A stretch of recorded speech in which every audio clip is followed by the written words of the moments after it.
snacks and. Still don't know why I'm left, but Good evening, everybody. Sorry for the delay to start. It is 6:13. We're going to get this piece started with our mission statement, which I understand, Laura, it's a video that the kids got prepared.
Thank you. So our first year of Farley seems like it was a big success. And It's just student government, but they named it. and Miss Cameron took it on with the lead this year in her first year here. So we thank her for that as well. So thank you, Laura. Sure. Yeah, Miss Cameron put that together. Oops, and I'm about to Peter, play over it again. to you. 1 minute. There we go.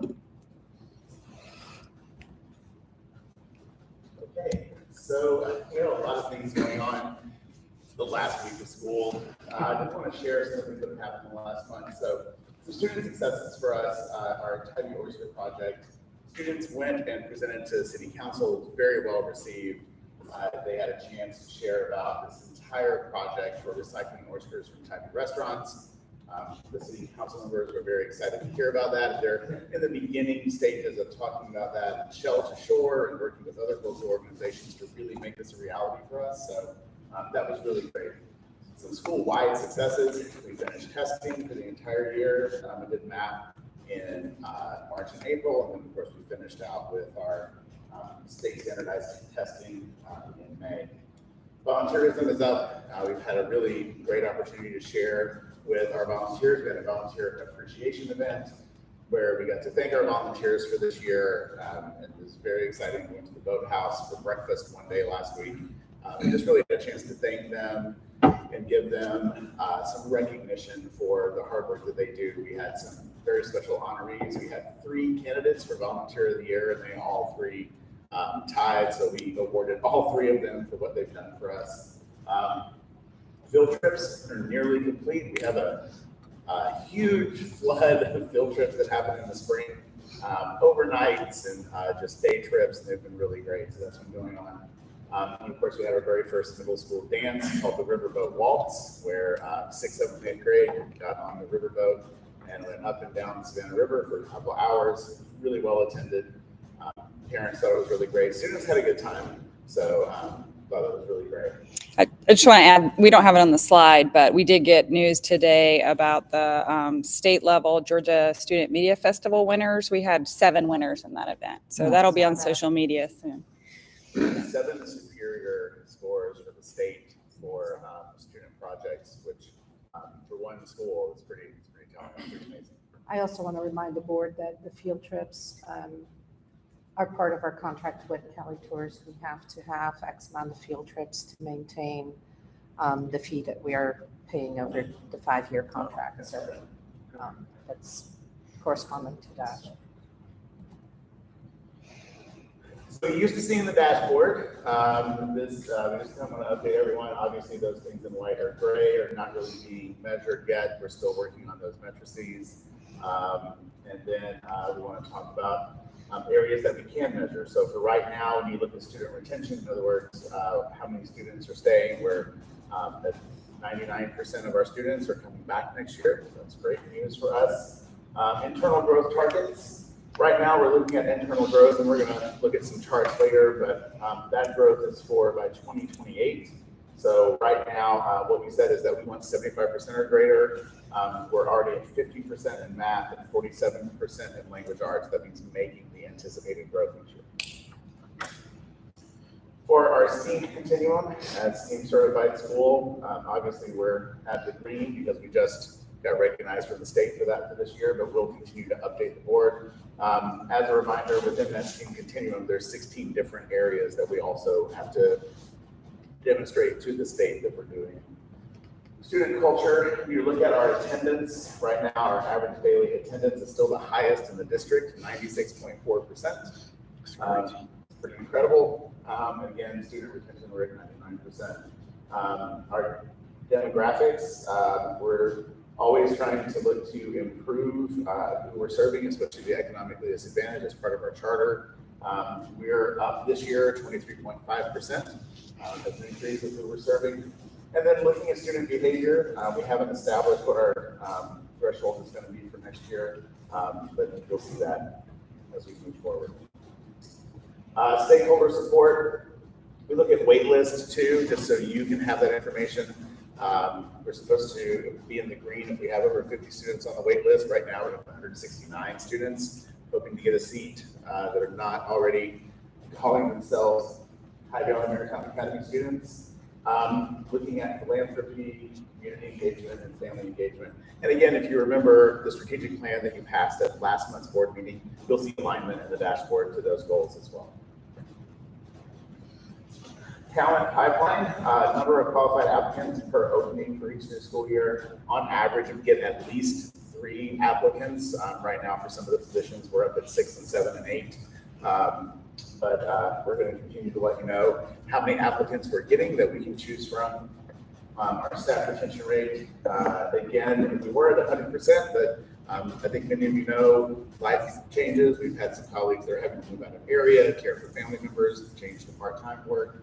So we're still at 94% of staff that is retained. Talent growth, participation in staff development, 100% of our staff have done something related to staff development this year in growth, as well as many of them have presented at conferences, not only locally or within the state, but also nationally. And of course, board still achieving the training that they need to. I think we're in the yellow right now on that, just based on the metric. Finance, we have not set those goals yet. We're still working along with our new financial services for next year. The percent of fundraising goal met. We're at 72%. We were hoping to reach to 75. We're right there. Facilities, of course, We always want to make sure that we're looking at what we need to do for our facilities, as well as not just maintenance and repair, but also what are we doing to address our needs as a school that's growing. So the annual report to donors will be coming out, obviously at the end of the fiscal year. Again, we had a goal of 150,000 this year. We're right at 74%, 72%, I think. And it's 107,492. For the first year that we've had such a concerted effort, I'm still very proud of what we've been able to do this year with fundraising. Updates, operations. We've updated our policy on federal grant funding. We're updating our faculty and family handbooks, and we're updating our board financial policies and procedures to be reviewed by the finance committee once again as we add on our new contracted financial services. All of our athletics are done for the year. We've already sent out physical forms to get ready for next school year's athletics. So that's already started. Family engagement, both Lacey Martin and Henry Wall have agreed to lead our effort for family engagement, very specific in the strategic plan, and they've come to all of our parent plugins this year. They're very excited to cultivate our parents to spend more time in school. And of course, we had a very well-attended volunteer appreciation event. We shared that with you guys. Facilities, we continue to research some options, and we're entering into lease negotiations to make sure that we're partnering with the diocese and the parish next door to come to favorable lease terms as we continue our lease with the old St. Michael's. And growth strategy. We're executing on the budget, website in progress, and we're actually looking at our learning management system. After looking at multiple options, the school district ended up working with a company that they got a favorable rate for, that we actually like their services. So we're getting a quote from them as well for utilizing that same contracted price for what our students need. Academic update. I want to talk a little bit about our scores, our MAP growth report, how we're doing on literacy, and our intersession results. So our academic goals, remember, by 2028, we'll earn a content mastery score of 90 or higher from the Georgia Department of Ed. Those CCRPI scores, it looks like we'll actually have calculated scores again for the first time this year in 3 years. So that will be nice to finally get that metric. Again, our internal growth target by 2028, 75% or more of our students will be the growth target in math and reading on the MAP. And literacy by 2025, 90% of students will be reading and writing on grade level by the end of 2nd grade. We talked about the problems that students have as they go into 3rd through 8th grade. If they're still struggling with reading and math, it's hard for them to be engaged in problem-based or project-based education. So GMAS update.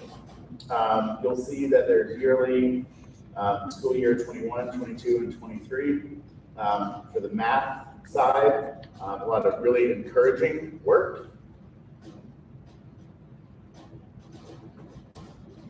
And then for our language arts side, you see 3, 4, and then starting to have some concerns with 5th and 6th and 7th. And then we don't have anything to compare 8th grade to yet. So we're still looking at what that 8th grade comparison is going to be. But we've already talked about, everybody is working on continuing to make improvements in math. What you're not going to see in the data tonight, but I can share, we had students take algebra for high school credit. I think we had 12 students take that class. We have a 100% pass rate.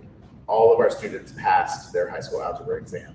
So all of those students will get high school credit for algebra, which is phenomenal. We're going to continue to work in math. But we've talked about some of the things with literacy that we want to be mindful of. You can see, obviously, this is an area where we're going to keep making strides and making improvements.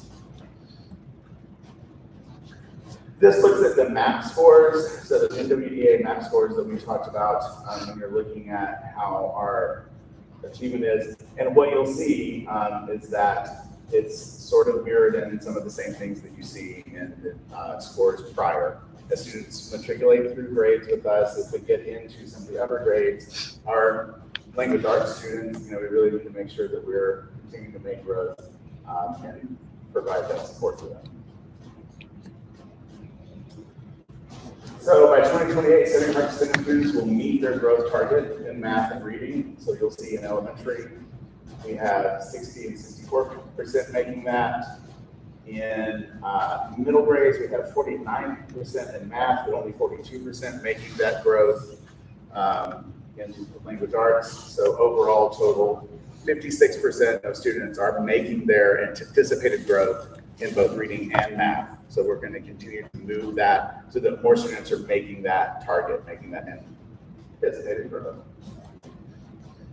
Second grade literacy, I think we've talked about before, we've done a big shift back to phonics over the last couple of years. What you're starting to see with these second grade scores, you'll see this is where we started in the fall for this school year.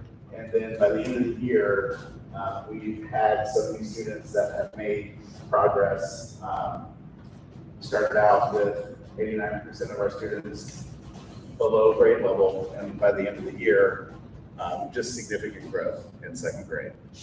Is that a COVID outcome that So started? It's entirely possible that there is impact from COVID. These second grade students, if you recall, are the students who didn't attend kindergarten and came to school. Some of them didn't come to school until that first grade year. They didn't go to pre-K, they didn't go to K, but they only came for half of K, and then they started coming back. So we are still seeing some residual for that. That's why there's been such an emphasis on really working on those early literacy skills so that students are getting what they need to be successful with literacy by the time they exit second grade for us. So this all happened in one school year? Yes, this is one school year. Pretty impressive. Pretty tremendous.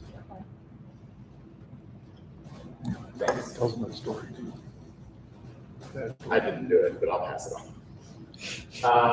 This is our math. This is our intercession. So this is all students, and then the light color is the students who attended intercession. I don't know what happened with middle school math, but I do want to point out students in elementary school, and when you look across the board in both language arts and math, students who attended intercession performed better. I know that might seem like a no-brainer. I mean, of course they had more, but remember we asked the board to make an additional expenditure for us to use that money instead of posting summer school so that we can get targeted remediation for those kids that were struggling instead of waiting until the summer. And every student who went, again, not sure what happened in math, but by and large, students who attended intercession performed better, made gains, did what they needed to do. And this is the outcome. So that last was their MAP scores. This is their state assessment. So students, again, you look at the total students that were struggling. Yeah, the blues are hard to read. The beginning's at the bottom. Sorry about that.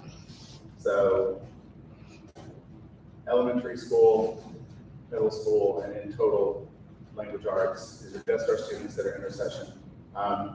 We still had students that were struggling for sure, but the vast majority, 75% or more of our students that attended intercession passed their state assessment as well. So we talked about return on investment. This is the direct result of the additional spending. So the teachers felt it was a productive opportunity to focus on testing these strategies. Obviously, small groups. I've gotten a lot of feedback on how to improve. The smaller class size, remember some of the classes were only 6 or 7 students. It was very individualized and intensive support. It was only 4 days. And there was a lot of students that came away from that experience feeling much more confident about their studies. There's a lot of things that we continue to do to be better if we're going to continue with offering intercession. But again, instead of setting aside money for summer programming, this is definitely a better way, it seems, to get better, more urgent results by doing it during the school year. Questions? been a heck of a year academically for us. A lot of really positive outcomes. We're excited about what the students are able to do. You gave a snapshot of second grade. Would that same increased performance be seen in the other grades as well? Or? Right now, what we're seeing, certainly in our elementary school, is really strong performance on the state assessment. There is one third grade class I know that the entire class is passing. It's pretty incredible. There is a fourth grade class, I believe, the exact same thing for mathematics. So we're seeing really strong academics in K through 4. We obviously, with just adding 8th grade this year, we're seeing good results in middle school, but we're going to absolutely continue to improve that programming and to see how students are going to be achieving and moving forward.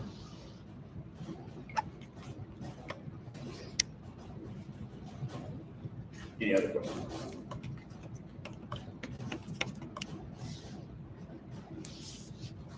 Thank you. Yes. Thank you. Go ahead and grab. It's just this one slide, so I'll just stand here if that's okay. As you know, we've done the organizational design work for the growth strategy grant. The total was $50,000, so we've spent that $17,700. As was mentioned earlier, we are working on redesigning the website. We actually have a preview this week of a coded version of it, so the goal is for it to be up and running before all the new school year information gets pushed out.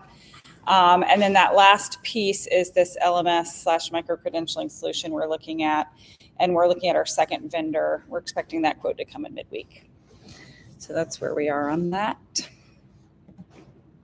And then just 2 ways to plug in. I know you've already gotten an email about our bridging ceremony this Thursday. That's at Islands High School Auditorium. It should be a really good celebration of this first class graduating from TEMA, and then the bike raffle that will be drawn the last day of school. If you need any more information about that, feel free to email me.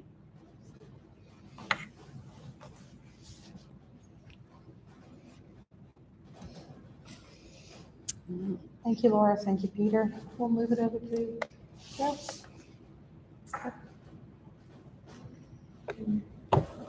Oh, sorry. Yep. There you go. Okay, so our balance sheet, which was everything's been reconciled as of April 30th, is showing fair market value of securities and our cash account at $3,10,401.44. I would like to point out that we budgeted $5,719,000 for revenues this year. And again, it's a moving target with the county, but it keeps moving in our favor. So they added another $17,000 of income for based on their the budget that we get from them every month is now at $5,624,412, which is a difference of $94,588. So it's not. Earlier this year we were short about $275,000, so $94,000 sounds a lot better. I'm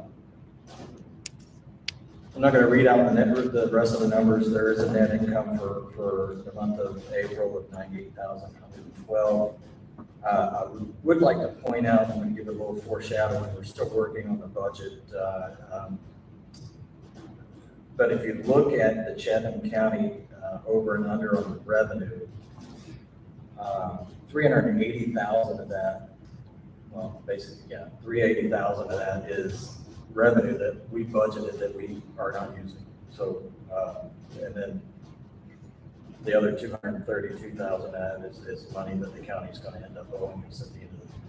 So essentially, the 612 up there, 612,449 should be money coming back to us, and that will pay for the salary increase that we're budgeting for next year. So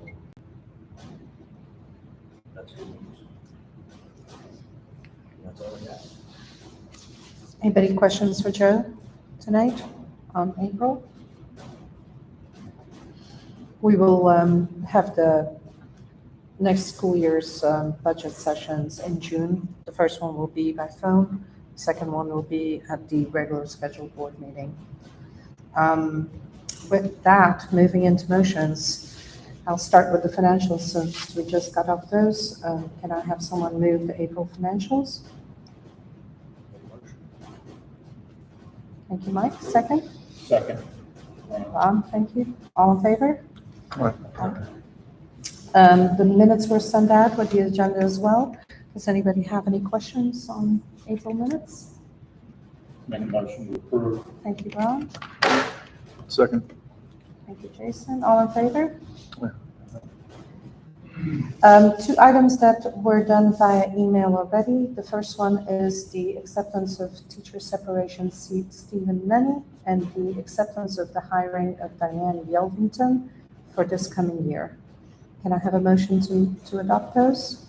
Thank you, Doug. Second? Second. Thank you, Robert. All in favor? And then there is the acceptance of board member seats for Dr. Heather Wright and for Duff Smith. Duff will be his last meeting tonight. Can I have a motion to accept? Can we refuse He to is accept chair. it and keep them on? I think he's gonna Let's pass a motion. See what the issue is here? I make a motion to approve. You're on. A second. Thank you, Jason. All in favor? Unfortunate. Unfortunately, yes.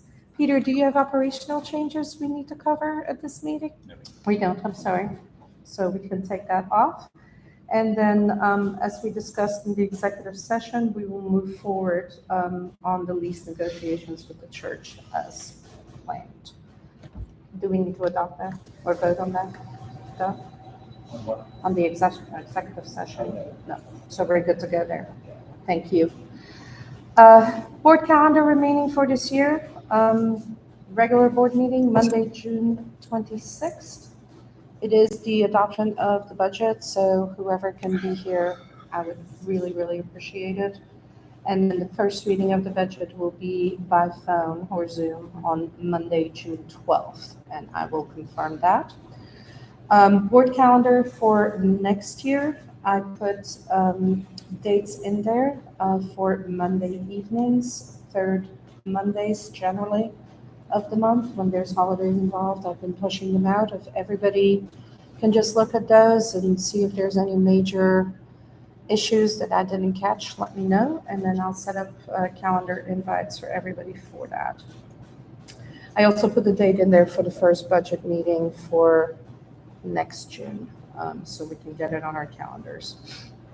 Board training, when you look at the agenda, I send everybody where we are at with board training. If we need to complete it by June 30th, we do get reviewed on that and we get checked on that. And we receive red marks if we don't make it, literally, red marks. And that will be the only one that counts for a 2-year extension. This one counts for this year's, for your review with the district next Right. year, but also for our extension. Yeah. Yes, correct. So those are important. If anybody has trouble, let me know. Getting into the portal, it's not the simplest portal to work with or the most logical, but let me know and I'm happy to help. We did have a sign up for public comments, but I don't think that individual is here, so we can move forward to that. I don't really have any last thoughts except for that. Who's going to help me? Who am I going to look to during board meetings when Beth isn't here? That's going to be the trouble. Thank you, Doug, for everything and more. We appreciate you a lot. Thank you. With that, can I have a motion to adjourn? Motion to adjourn. Robert? Doug? Oh, your final All in move. That's favor? right. Go down in history. Thank you all. All right. You're